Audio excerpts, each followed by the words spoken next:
Feeling stuck between a vibrant coral card and a sleek teal one? Wondering which digital banking giant truly reigns supreme in the battle of Monzo versus Starling Bank?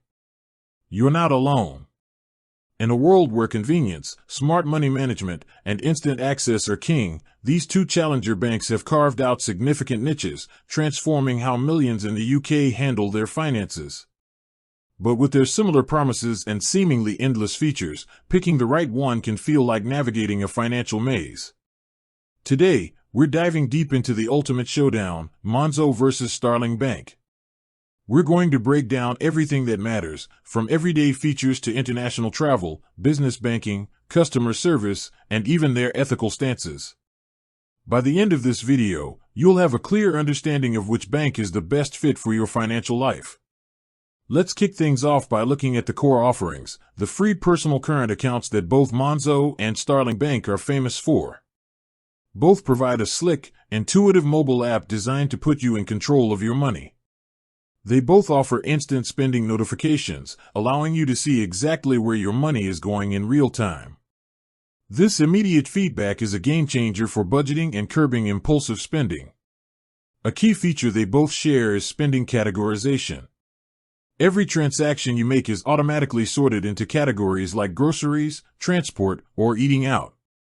This visual breakdown helps you understand your spending habits at a glance, making it easier to identify areas where you can save. Think of it as a personal financial assistant, always keeping tabs on your outgoings. Then there are the savings tools, known as pots in Monzo and spaces in Starling. These features allow you to set aside money for specific goals, whether it's a dream holiday, a new gadget, or just an emergency fund. You can create as many as you need, nickname them, and even set up automatic transfers to them. It's an incredibly effective way to compartmentalize your savings and watch your goals grow. And to make saving even easier, both banks offer roundups, where spare change from your transactions is automatically rounded up to the nearest pound and swept into your chosen pot or space. It's a passive way to save that really adds up over time. Both banks also allow you to pay your salary directly into your account and set up direct debits and standing orders seamlessly through the app. The convenience of managing all your regular payments from your phone cannot be overstated. Now, while these core features are broadly similar, the devil is in the details, and that's where we start to see some differences emerge. Let's talk about cash. In a world increasingly moving towards cashless payments, sometimes you just need to deposit or withdraw physical money. Starling Bank has a distinct advantage here. You can deposit cash and checks at post office counters across the UK.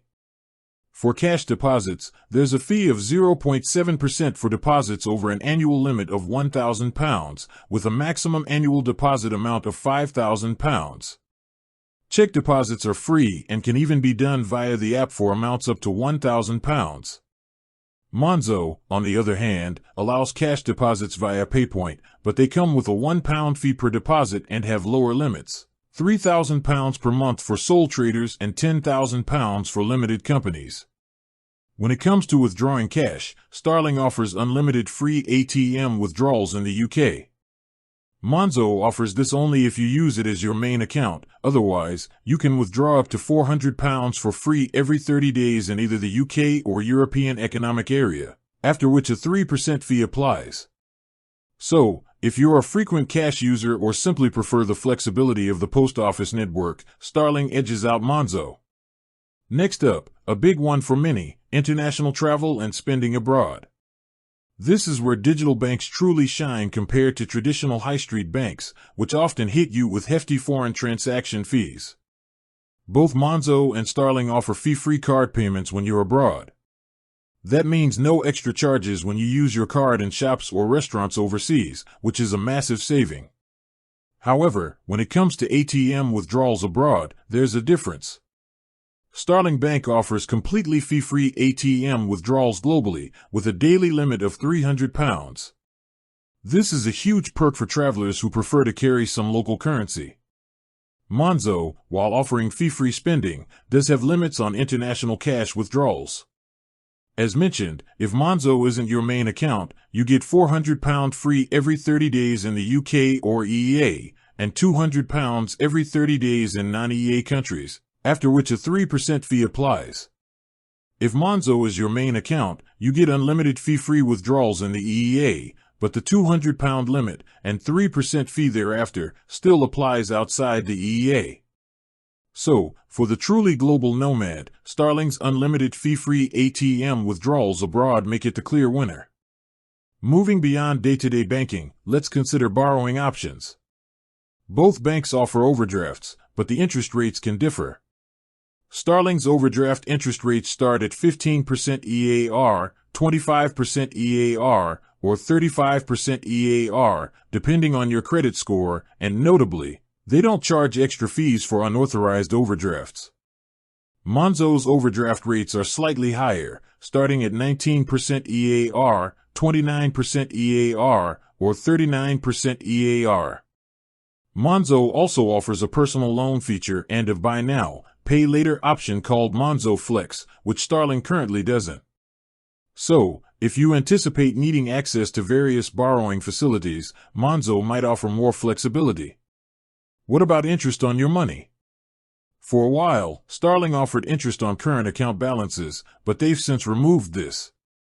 Monzo, through its Monzo Plus, £5 per month, and Monzo Premium, £15 per month, accounts, offers interest on savings pots, with rates varying. Monzo also integrates with a marketplace for other savings products, potentially offering higher interest rates from partner banks. If earning interest on your savings is a priority, Monzo with its premium accounts and marketplace might be more appealing, though Starling allows you to connect to various savings products through its marketplace too. Now, let's talk about the world of business banking. For sole traders, freelancers, and limited companies, both Monzo and Starling offer dedicated business accounts. Starling has traditionally had a stronger reputation and a more comprehensive offering in this area. Their business account is free, and they offer multi-currency accounts, GBP, USD, and real-time SWIFT payments, which is a significant advantage for businesses dealing with international transactions. Starling also has a business toolkit add-on for £7 a month, providing invoicing, bookkeeping, and tax tools seamlessly integrated within the app. Monzo's business accounts, while solid, are generally considered less feature-rich compared to Starling's. Their free light account offers basic features, while Monzo Business Pro at £5 a month adds invoicing and accounting integrations. However, it still lacks some of Starling's more advanced multi-currency and international payment capabilities. If your business has a global reach or requires robust accounting integrations, Starling Bank often comes out on top. For UK-focused businesses needing basic tools, Monzo can still be a good fit. With that said, thanks for watching, and until next time.